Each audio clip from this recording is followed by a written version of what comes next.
Hello and welcome back to Chemical Engineering Economics and Project Management class from the Chemical Engineering undergraduate degree at ITB. And we are in the second segment of module number 7 on Engineering Economic Analysis Part 3. Selamat datang kembali semuanya di kuliah Ekonomi dan Manajemen Proyek Teknik Kimia dari Program Studi Sarjana Teknik Kimia ITB. Kita sekarang berada di segmen kedua dari modul nomor 7 yang berjudul Analisis Ekonomi Teknik bagian 3.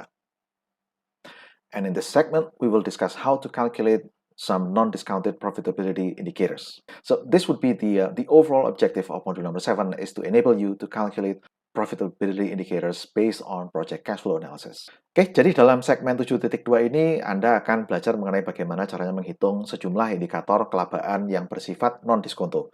Dan sebetulnya tujuan umum dari modul nomor 7 ini adalah memberikan Anda kemampuan untuk melakukan perhitungan indikator-indikator kelabaan atau profitability berdasarkan analisis aliran dana proyek.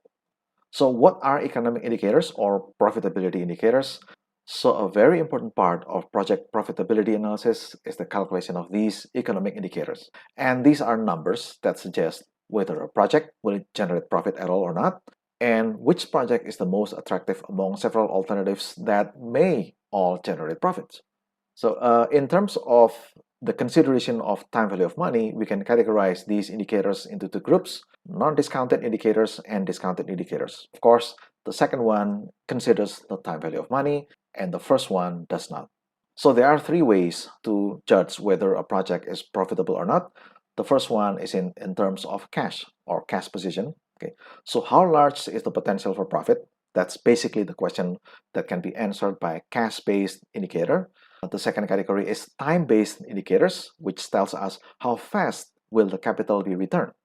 And the third one is indicator that belongs to the interest rate category, which tells us how efficient is the return on investment, meaning how much money that we will get back for a unit dollar that we invest. Oke, jadi apa yang dinamakan dengan indikator-indikator keekonomian? Ini adalah suatu besaran yang sangat penting dalam analisis kelayakan suatu proyek. Ya, jadi pada dasarnya, salah satu bagian penting dari analisis kelabaan proyek adalah perhitungan indikator-indikator keekonomian ini, atau sering juga disebut sebagai indikator kelabaan. Nah, indikator-indikator ini adalah angka-angka yang memberikan gambaran apakah suatu proyek ini nanti akan bisa menghasilkan untung sama sekali atau tidak, atau dia akan rugi. Ya. Kemudian, jika kita membandingkan beberapa proyek yang bisa menghasilkan laba atau untung, kita juga bisa menggunakan indikator ini untuk menentukan mana yang paling menarik.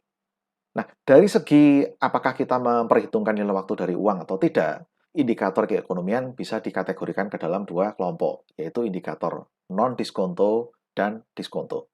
Tentu saja yang non-diskonto ini tidak memperhitungkan nilai waktu, sementara yang diskonto itu memperhitungkan nilai waktu dari uang. Nah, ada tiga cara pandang untuk menyatakan atau mengevaluasi kelabaan dari suatu proyek. Yang pertama adalah atas dasar kas atau posisi kas. Jadi maksudnya ini pertanyaannya adalah seberapa besar potensi laba yang bisa dihasilkan oleh proyek tersebut. Kemudian kriteria kedua adalah kriteria waktu. Seberapa cepat modal kita akan bisa dikembalikan. Tentu saja dengan bunga. Ya. Kemudian yang ketiga adalah kriteria suku bunga. Seberapa efisien pengembalian investasi tersebut. Artinya untuk setiap rupiah atau setiap dolar yang saya investasikan, saya mendapatkan berapa persen. Ya, saya mendapatkan berapa rupiah sebagai profitnya. So let's take a look first on non-discounted profitability indicators. So for time criterion, we have the payback period, okay, PBP, or sometimes also called payout period, POP, okay, or payout time, POT, same thing. Okay. So this is defined as the period of time required to recover FCI. Remember, just the FCI, or the depreciable fixed capital investment only. So it's actually more accurate to say to state as FCI sub L. Okay, so FCI minus the cost of land. Cash criterion, we have two indicators, CCP or cumulative cash position, which is the final position of net value of the project at the end of its life. Okay, so when you're drawing a cash flow diagram, this would be the last position of your curve. And the second cash criterion is cumulative cash ratio, which is defined as total amount of cash inflow, positive cash flow, divided by total amount of negative cash flow. Okay, that gives you the CCR. For the interest rate criterion, we have two numbers or two indicators that we can use. The first one, this is quite, I should say, this one is very, very popular. This is called ROI. return on investment, which is defined as average annual net cash flow. Again, let me repeat this, average annual net cash flow divided by FCI. Now, we all know that annual net cash flow will vary over the duration of the project. So we're looking for the average net cash flow, or cash flow at which the condition is steady, okay, at which the production of the plant is in steady state, divided by the FCI of the project. And then the last one, this one is quite popular for very, very early analysis. For example, in feasibility studies, this is called a GPM, or gross profit margin, defined as the volume of sales, omset penjualan, minus operating expenses divided by the total sales. And for GPM calculation, actually, you don't really have to do any plant design. As long as you have all of these data, you can easily calculate GPM. Therefore, it's popular for early stage analysis. Baik, kita lihat pertama indikator-indikator kelabaan yang bersifat non-diskonto. Untuk kriteria waktu, kita memiliki indikator yang dinamakan PBP, payback period, ya, atau waktu impas. Istilah lain adalah payout period, POP, atau payout time, POT. Itu sama-sama saja tiga-tiganya. Pada dasarnya, ini adalah waktu yang diperlukan untuk mengembalikan FCI saja. Jadi bukan TCI, tetapi FCI saja. Itu pun FCI yang bisa terdepresiasi. Artinya lebih tepatnya adalah FCI subscript L. Jadi FCI yang tidak memasukkan nilai lahan. Kemudian kriteria kas, ya. Ini ada dua indikatornya, ya. Yang pertama adalah cumulative cash position. Ini kalau Anda menggambar diagram cash flow yang non diskonto, nah posisi terakhir kurva Anda, ya, pada sumbu Y, pada sumbu nilai rupiah atau nilai dolarnya, itu yang dinamakan dengan cumulative cash position. Kemudian ada juga cumulative cash ratio. Ini adalah hasil bagi total cash flow positif bagi total cash flow negatif. Untuk kriteria interest rate atau suku bunga, lagi-lagi kita disodori dua pilihan. Yang pertama ini sangat populer sebetulnya, ya, ROI, Return on Investment. Ini adalah cash flow tahunan rata-rata dibagi FCI. Nah, kita tahu tentu saja dari contoh-contoh yang sudah pernah dibahas sebelumnya bahwa cash flow proyek itu bisa berubah-ubah dari tahun ke tahun di sepanjang usia proyek tersebut. Karena itu di sini dikatakan diambil rata-ratanya. Atau kalau cash flow-nya sangat fluktuatif, karena misalkan di awal-awal pada saat pabriknya baru startup itu masih belum stabil, ya, asumsinya cash flow-nya masih agak susah barangkali begitu, ya. Nah, bisa saja kita mencari keadaan di mana cash flow tadi steady, konstan dari tahun ke tahun. Itu biasanya dalam satu masa hidup proyek ada satu fase di mana cash flow-nya itu bisa dianggap konstan.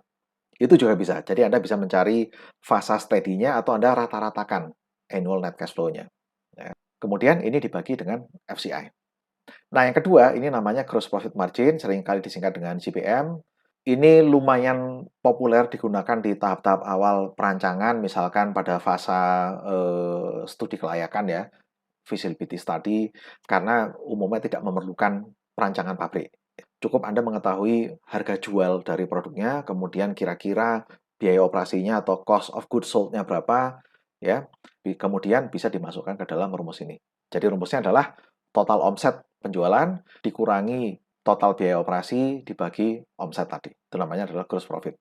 Nah, jelas interpretasinya kalau pembilangnya negatif, artinya biaya untuk membuat produk itu lebih mahal daripada omsetnya. Ya sudah jelas itu menjadi tidak layak untuk dilanjutkan proyeknya.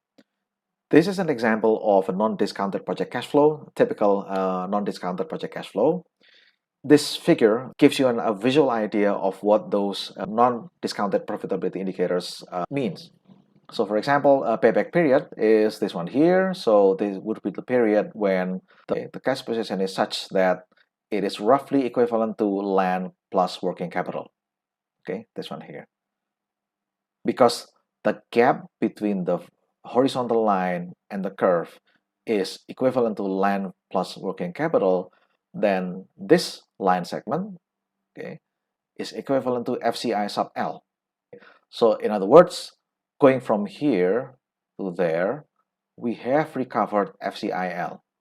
Okay, so and that's the definition of payback period, the time at which we recover FCIL. And then take a look at this dotted line here. So I'm drawing a line from here to there, okay? And the slope of this line can then be used to calculate return on investment. Now, there are two basic ways to calculate ROI, either using this approach or using the approach that we have discussed in the last slide, where we calculate the average annual project cash flow divided by FCIL. N is the project life. And if we move to the end of the project life, okay, right there, that's the cumulative cash position of the project, or the CCP of the project. Nah, jadi bagaimana penampilan dari indikator-indikator kelabaan non-diskonto tadi kalau kita gambarkan dalam diagram aliran dana non-diskonto, kira-kira seperti yang kita lihat sekarang ya.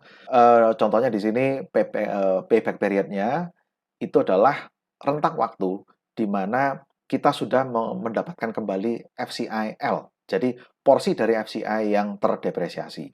Jadi kalau saya tarik garis dari sini ke sana ya, kalau saya runut dari sini ke sini ya, maka yang terjadi adalah sampai di sini posisi dari kasnya itu sedemikian sehingga ruas garis yang atas ini setara dengan biaya pengadaan lahan dan modal kerja, sementara ruas garis yang di bawahnya ya, ini setara dengan FCIL. Maka dengan kata lain, sampai dengan posisi ini kita sudah mendapatkan FCIL kembali. Kemudian kalau Anda lihat di sini saya menggambar garis putus-putus dari sini ya ke sana. Kemiringan atau gradien dari garis putus-putus ini bisa digunakan untuk menghitung ROI menggunakan rumus ini. Nah, memang ada dua cara pada dasarnya untuk menghitung ROI. Anda bisa menggunakan cara seperti demikian, atau Anda gunakan cara yang saya bahas di slide sebelumnya, di mana kita menghitung aliran dana tahunan rata-rata dalam kondisi steady. Harusnya hasilnya tidak akan berbeda jauh. Kemudian kalau kita telusuri lagi kurva aliran dana sampai di akhir masa proyek, nah posisi terakhir ini yang dinamakan dengan cumulative cash position atau CCP. Sementara cumulative cash ratio sendiri itu tidak bisa digambarkan secara nyaman dalam diagram aliran dana demikian, tetapi di sini saya tampilkan sebagai rumus saja. Okay, so this is it for the current segment and we will see you on the next one. Thank you very much for your attention. Terima kasih atas perhatian Anda dan kita akan bertemu di segmen selanjutnya mengenai indikator-indikator kelabaan diskonto. Terima kasih.